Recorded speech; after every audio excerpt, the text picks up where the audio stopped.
दूसरी शादी। निरुपमा जैसे ही ससुराल की दहलीज पर पहुंची, वहां के रंग रौनक और शान और शौकत देखकर दंग थी। उसकी उम्र यही कोई 22-23 के लगभग होगी। पहली शादी तो 20 वर्ष होते ही हो गई थी। वहां भी धनी संपन्न परिवार ही था, लेकिन पति के साथ निरुपमा की एक भी नहीं जमी ज्यादा। उसके पति को शराब की बहुत बुरी लत थी। सबने बहुत समझाया रिश्ते की दोबारा शुरुआत के लिए, लेकिन वो निरुपमा को छोड़ सकता था, लेकिन शराब नहीं। उस दिन ऐसे ही ज्यादती हुई। नशे में पागल वह निरुपमा पर हाथ उठाया और खूब मारा। वह जख्मी हो गई और आखिर में अपने माता पिता के घर आ गई। भय से दोबारा नहीं लौटने की कसम खाई और फिर कागजी कार्रवाई करके दोनों का तलाक करवा दिया गया। 3 बहनों में निरुपमा सबसे बड़ी थी। रंग गोरा होने के साथ नैन नक्श भी बड़े सजीले थे। शरीर में भी उथाल फुर्ती। ट्यूशन और स्कूल में पढ़ाकर वह गुजारा करती थी। निरुपमा के पापा नारायण जी यूँ तो कस्बे में राशन की छोटी सी दुकान चलाते थे, लेकिन 4 सालों से लकवा रोग के शिकार हो गए थे। बहुत दवा उपचार के बाद वो ठीक हुए थे। बड़ी होने के साथ साथ निरुपमा जिम्मेदार भी थी। घर की भाग दौड़ उसने तुरंत संभाल ली। ग्रेजुएशन के बाद वह कंप्यूटर की डिग्री ले ली। कंप्यूटर सिखाने के साथ साथ उसने ट्यूशन भी शुरू कर दिया। नारायण जी की 3 बेटियां बहुत सुंदर थी। निरुपमा का तलाक हुए अभी साल भर ही हुआ था कि एक खानदानी घर से सरकारी ऑफिसर सुयस का रिश्ता लेकर उसके चाचा मदन जी आ गए। निरुपमा की मम्मी अनीता जी बहुत खुश हुई लड़के का व्यवहार, संपत्ति, नौकरी, परिवार सुनकर। लेकिन आखिरी में पता चला लड़के की भी ये दूसरी शादी है।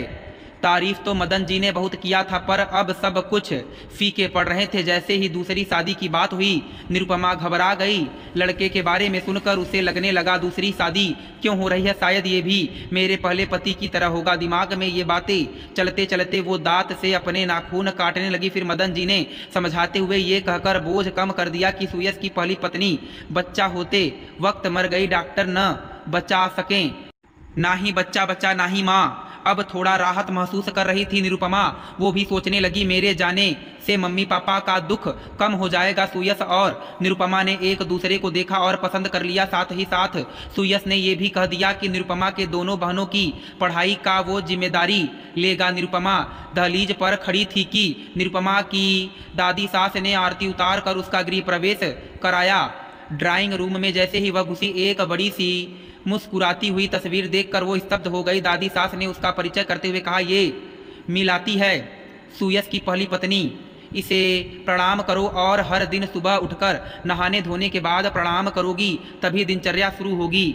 सिर हाँ में हिलाते हुए निरुपमा ने सहमति जताया। दिन भर की रस्मों के दौरान सब उसका नाम नहीं लेकर मिलाती ही बुला रहे थे। रस्मों के बाद जब रात में वो सोने के लिए बिस्तर पर आई, ऐसा लग रहा था मानो बिस्तर में कांटे लगे हों, इस कदर चुभ रहे थे। आधी रात को सुयस ने उसकी बेचैनी देखकर पूछा, क्या हुआ मिलाती? अब निरुपमा की आंखों से अविरल अश्रु बहने लगे।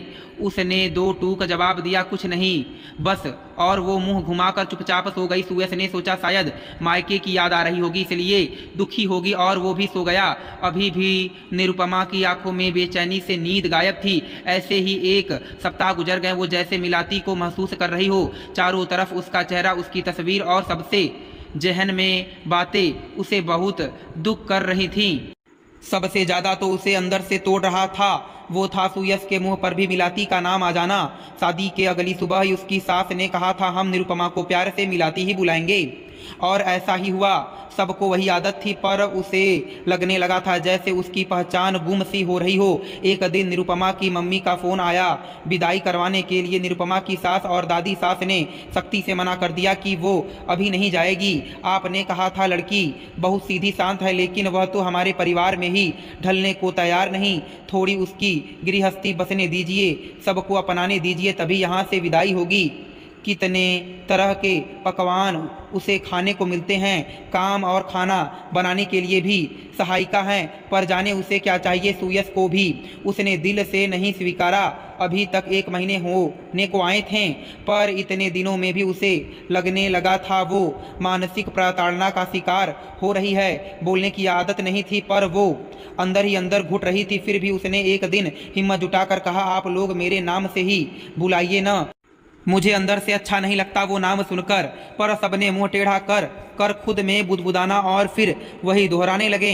समझ नहीं आ रहा था अनीता जी को कुछ दिनों से अचानक निरुपमा इतनी बदल कैसे गई। उसी दिन अनीता जी अपने पति नारायण जी के साथ बिन बताए ही निरुपमा के ससुराल पहुंच गईं। उन दोनों को घर आया देखकर निरुपमा के सास ससुर दंग रह गए और आश्चर्य भाव लिए पूछा, आप अचानक? हाथ जोड़ते हुए अनीता जी ने कहा, फोन पर निरुपमा से बात नहीं होती थी, दिल बहुत घबरा रहा था तो सोचे मिलकर उसे साथ ले आते हैं, थोड़ा अच्छा लगेगा हमें। तब तक निरुपमा आकर मम्मी पापा के पैर छूकर गले लग गई। उसके आंखों से अश्रु का सैलाब उमड़ पड़ा, लेकिन लंबी सांस खींचकर उसने आंसुओं को खुद में समाहित कर लिया। निरुपमा की सास और दादी सास ने मिलकर 4 बैग पैक किए, जिसमें बहुत तरह के खाने की चीजें, कपड़े, गहने आदि से लाद दिया। अनीता जी खुश हो रही थी कि सब देखकर एक व्यंजन खाने के बाद हाथ जोड़ा और अनुमति ली, पर गाड़ी में बिठाते बिठाते ही दादी सास ने बोल दिया, वैसे तो अभी विदाई नहीं करते, लेकिन आप आ गए थे तो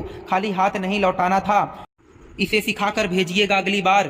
ससुराल में सबकी बातें सुनते हैं, मनमर्जी से नहीं चलते। 3-4 दिन में सुयस जाकर ले आएगा।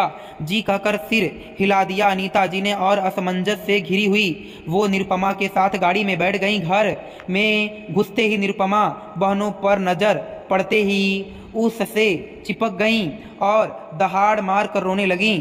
उसकी छोटी बहन ढेर सारे सामान देखकर खुश होने लगी। निरुपमा की आवाज में वह घबरा कर उसके पास आई और वह भी जोर जोर से रोने लगी। नारायण जी ने गले लगाते हुए पूछा, क्या हुआ बेटा, सब ठीक तो है? क्या हालत कर ली है तुमने अपना?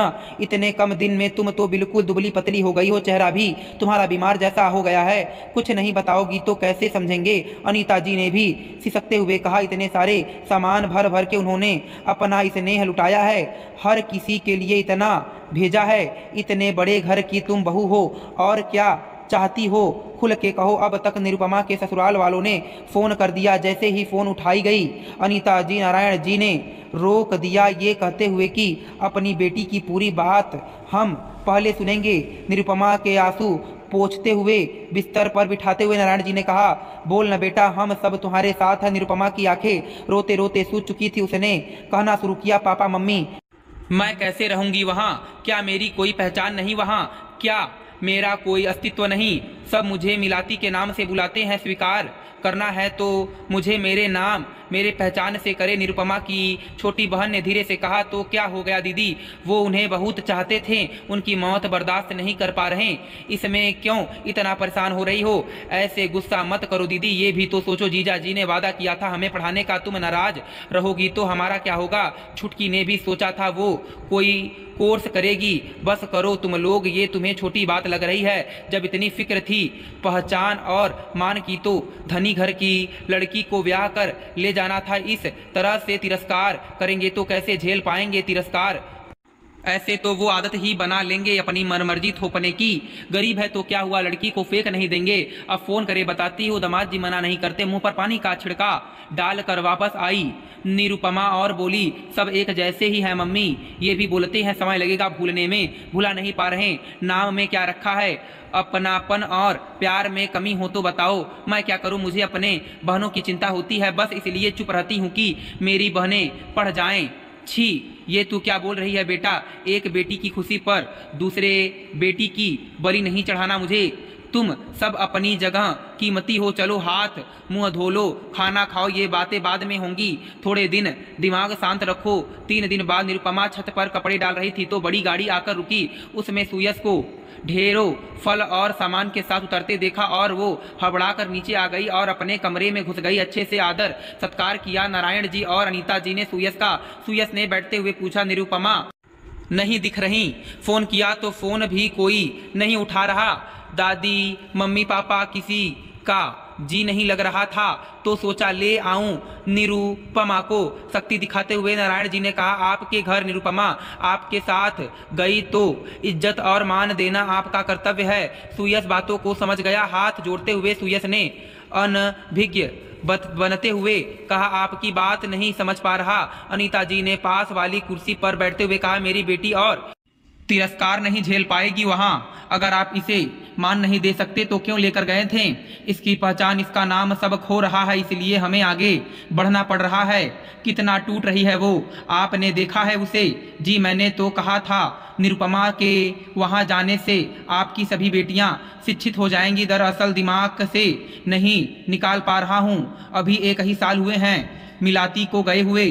अब नारायण जी ने धीमे स्वर में कहा, आपको आपकी मरी हुई पत्नी प्यारी है। सोचिए मेरी बेटी मुझे कितनी प्यारी होगी, इसकी खुशी का ध्यान न रख के क्या जीते जी मौत के मुंह में धकेल दूं? जब आप और आपके घर वाले दिल दिमाग से नहीं निकाल पा रहे हैं तो कुछ साल और रुक जाते। तिरस्कार कब तक उसे झेलने रहने बोलूं? क्या दोष है उसका?